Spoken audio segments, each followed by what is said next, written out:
Hello and welcome to Wake Up Wednesday. I'm your host, Jay, and today we're answering your coaching business questions with a very special featured guest, Jacqueline Wallach.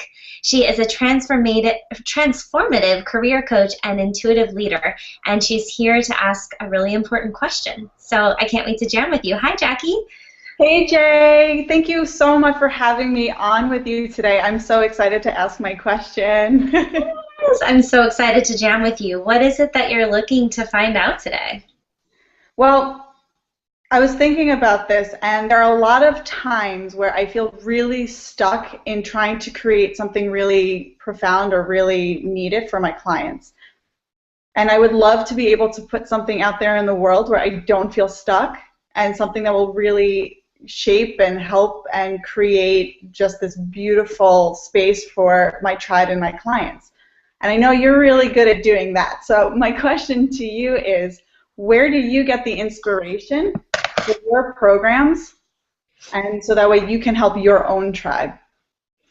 Oh, this is such a fun question, Jacqueline, and I've got a really great way of relating to inspiration and creation that I can share with you. So it actually involves two specific parts. One is looking into the outside world, and two is moving inward to your own inner guidance system. So I'll share with you these two focuses and what to do. Cool? Yeah. Okay, so inspiration is one of my favorite words because the word itself has kind of a striking definition that I'd love to share with you. So inspiration is defined as the process of being mentally stimulated to do or feel something, especially to do something creative. It also is defined as a sudden, brilliant, creative, or timely idea. But get this, this is my favorite part of the net definition actually in the dictionary, and it is the drawing in of breath and inhalation. So that last part always just gives me chills every time, because here's how it relates to the process that I want to share with you about creating your programs. So there are two parts to a breath, obviously. There's breathing in and then there's breathing out. And lots of things are happening when you breathe, both inside and outside of the body. And internally, you need oxygen to oxidize food to provide energy to run the body, and you need to get rid of excess carbon dioxide, which would otherwise build up in the blood. And our animal kingdom has this kind of symbiosis with the planet kingdom, which plants perform photosynthesis, which produces oxygen and consumes carbon dioxide, right? While our metabolism produces carbon dioxide and uses oxygen. So there's this beautiful dance. If you caught that, there's a diamond insight in there. So the creative process for birthing new acts of service into the world, I think, requires the same flow that our animal kingdom and plant kingdom experience in connection when it comes to inspiration. So in order to survive and thrive, we must breathe in inspiration and then breathe out creation.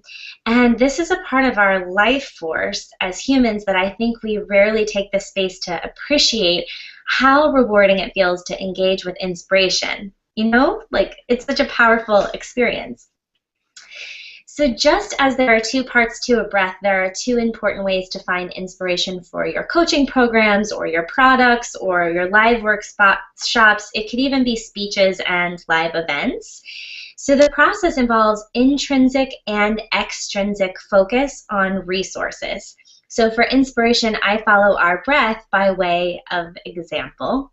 And an inhale is only possible because the plant creates the oxygen our body needs to exhale carbon dioxide, which the plants need. So I know I'm over-articulating this process, but I think it's so cool because inspiration requires this same extrinsic act to create a healthy flow for new ideas. So we start with extrinsic focus when we're focusing on creating something. And everything I create in my coaching business begins by looking for the essential problem of someone or something operating from the outside. So this could be a problem I see in the world, or someone I care about, or most importantly, my ideal client.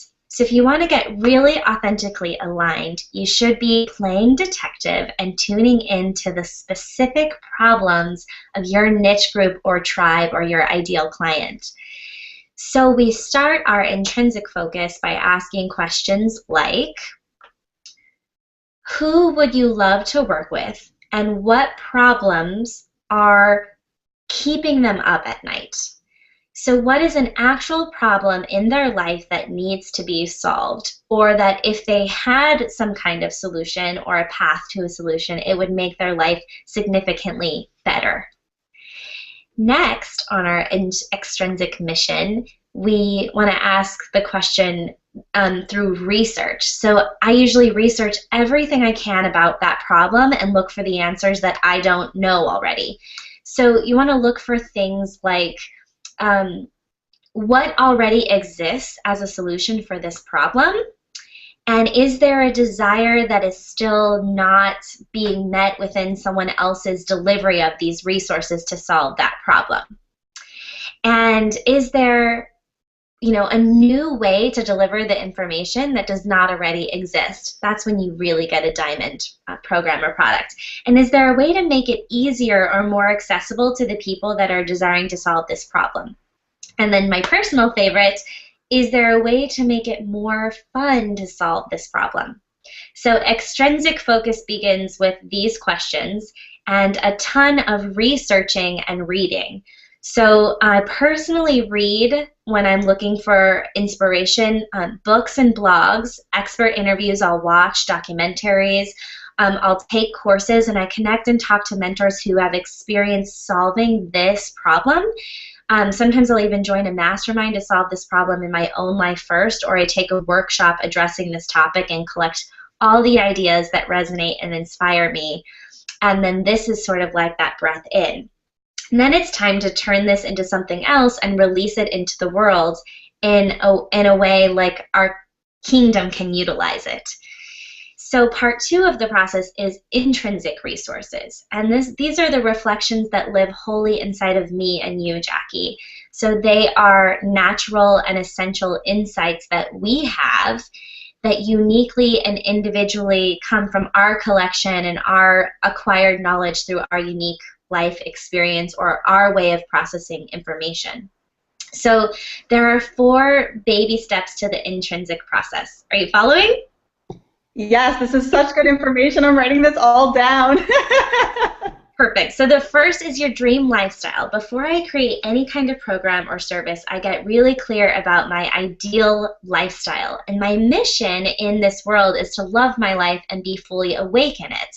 So that means I need to create and deliver my services in a way that feels completely aligned so that I actually love being present to do my work and to do the creation. So after I've done all that research and external stuff, like I'm going to give you an example about that. So if you're considering your dream lifestyle and your desire and why it's important, and my ideal lifestyle is to spend time with my family and enjoy my home here on the beach and in the summer and create a program that runs, let's say, I create a program that runs, let's say, from June to August for 40 clients, offering one-on-one coaching for an hour twice a month. I've just basically myself out of my dream life because I wasn't thinking about what I wanted. And on the flip side, if I considered my dream lifestyle first, I would have created a group program maybe in March that runs 1 month for 40 people and requires 2 hours a week of my time total.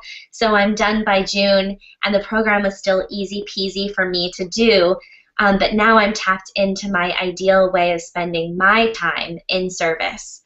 And most people really forget this step, and then they want to punch themselves in the face because they're like, what was I thinking?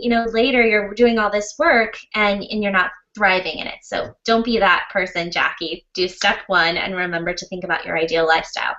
So the first question to ask is, once I'm ready to go from extrinsic resources to intrinsic resources, is how does this idea or project fit into the desire I have for my personal values, my ideal lifestyle, and how I uniquely like to connect with my clients?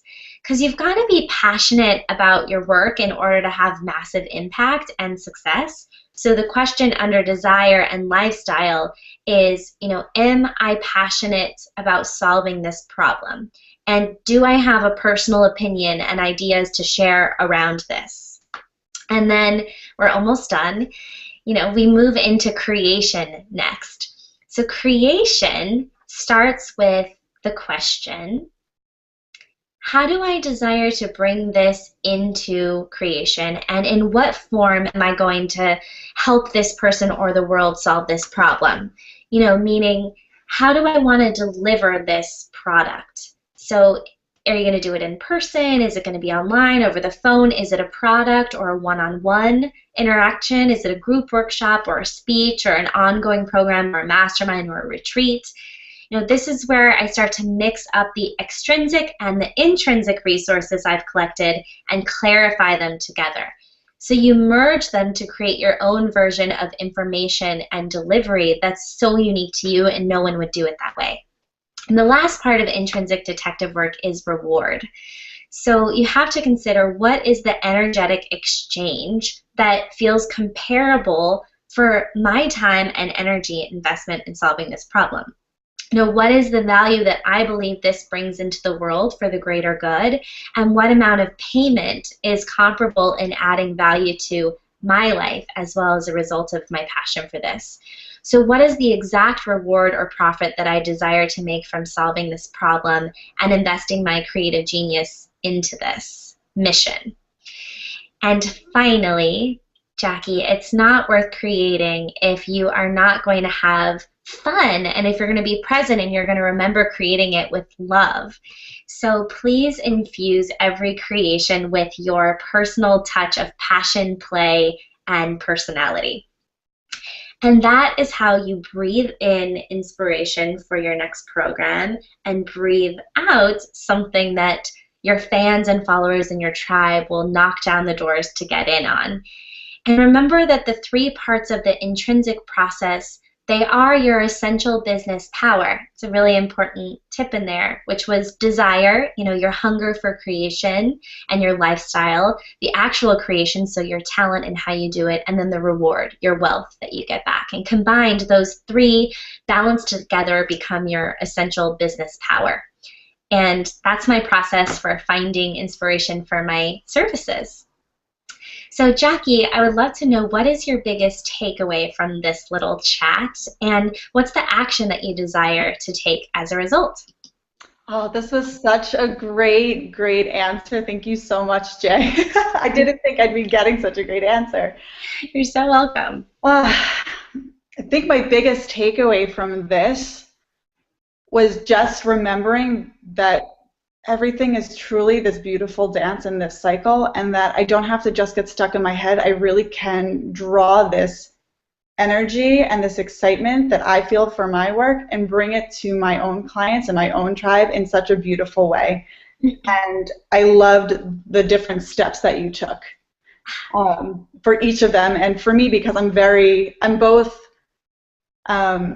intellectual, but I'm also very spiritual at the same time. I kind of need those steps so that way I feel like I can tap into that divine sense of myself. So thank you so much for that, and for just creating this space for me to feel that.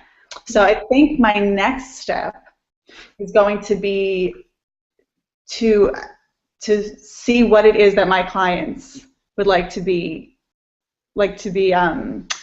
feeling and would like to be receiving from me, and doing that research so that way I can go out and help them in the best way possible. Just feeling more into that problem you can solve for them. Absolutely.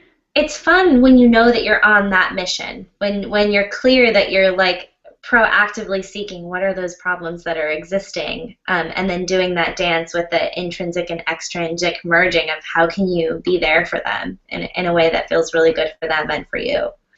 Absolutely, and I loved it because I can almost feel them now. Like, thinking of it this way, I can feel my clients in that way, and create the space for them that's truly meant for them, and that way I can have more fun and creative with them as they get to grow, and I get to grow with them, and I get to grow for myself both personally and professionally. So thank you. Mm.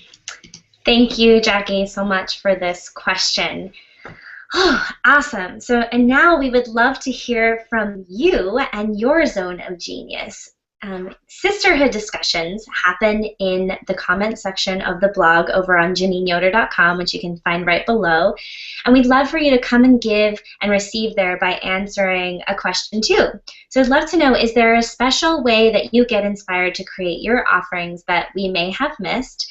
And if so, please share it with us. And I'd also love to know what was the part of that most resonated with you from my question, from Jackie's question and my response.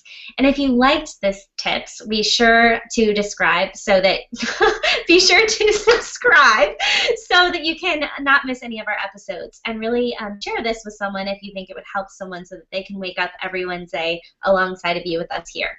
Thanks for watching, and I'll see your sweet buns next Wednesday with more tips and tricks for expanding your coaching business and standing in the spotlight, which we were born to do. And I'm so thankful for your question. We'll see you guys next week. Bye. Bye.